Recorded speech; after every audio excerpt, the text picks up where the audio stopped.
I got a package today from Solano Traders. Let's see what's in here today.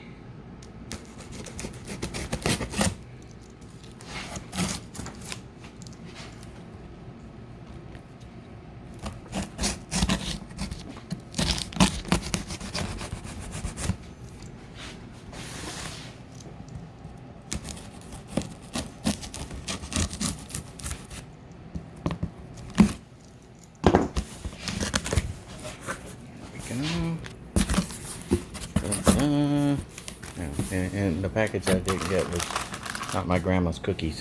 Yeah, what we got hiding down in here? Look at this. Let me get it out on the table here real quick.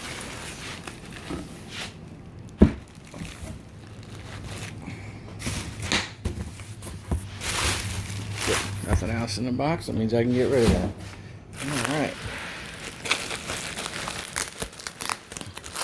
Yeah, let me zoom out a little bit. There we go.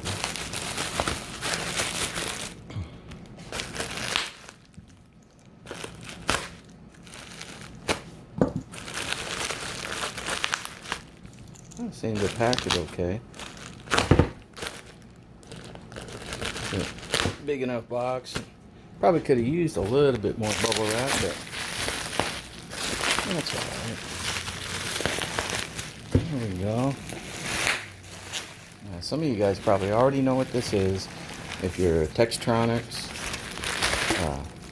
fan, especially of the TM5000 series modules.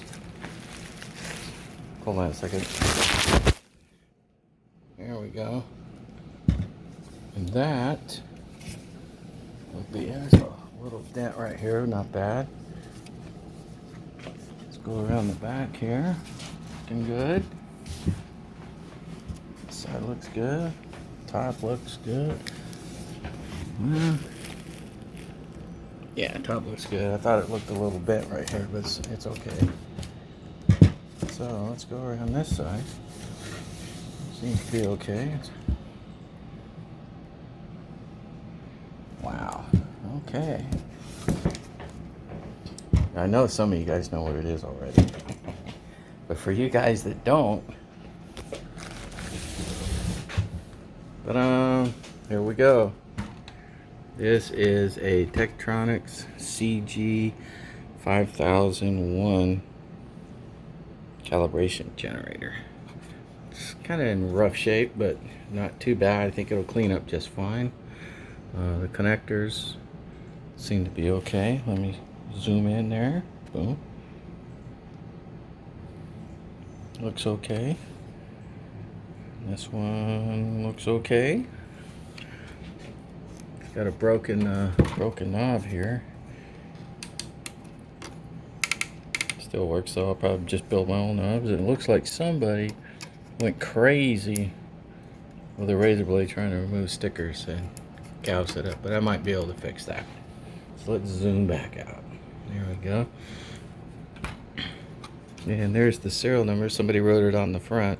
It's funny, I usually put a piece of tape here with the serial number, so at work, when I go to find out which piece of gear needs to be calibrated, or I'm finishing off folders and I need the serial number and the calibration information, I don't have to pull the module out to go find the information. It's right on front. So anyways, that's what it looks like. We'll have to get this all cleaned up and looked at. And then what we'll probably do is actually put this up on an ESD mat and disassemble it and clean it.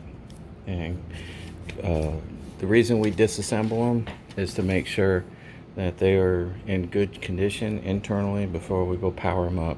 Anytime you get new test equipment, that's you want to do that. I picked this up for, I think, pretty close to $300.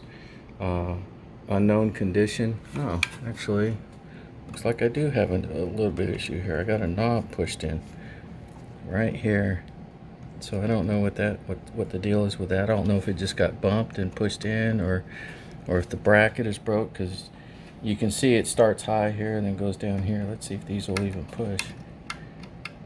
They push, so I think it probably got hit right here. So I'll have to check that out. And that's a prime example of why, you can see that's probably where the knob got broke. But that's a prime example of why anytime you get a new piece of test equipment that's not brand new and hasn't been previously tested. Yeah, it's a little cockeyed too. See that? Okay, we'll inspect this one really close. That's a for the third time. That's a prime example why when you get used test equipment, you disassemble it and inspect it before you power it up, just to make sure you don't blow anything else up that could damage it even further electrically. So anyways, any of you guys have been using these, it'd be really nice if you post some videos on you using it, and maybe even some GPIB information on it. That would be cool. I know it's in the pub, but it's always nice to see it in video too. So thanks much for watching, guys. God bless you all, and keep none of you out. Bye.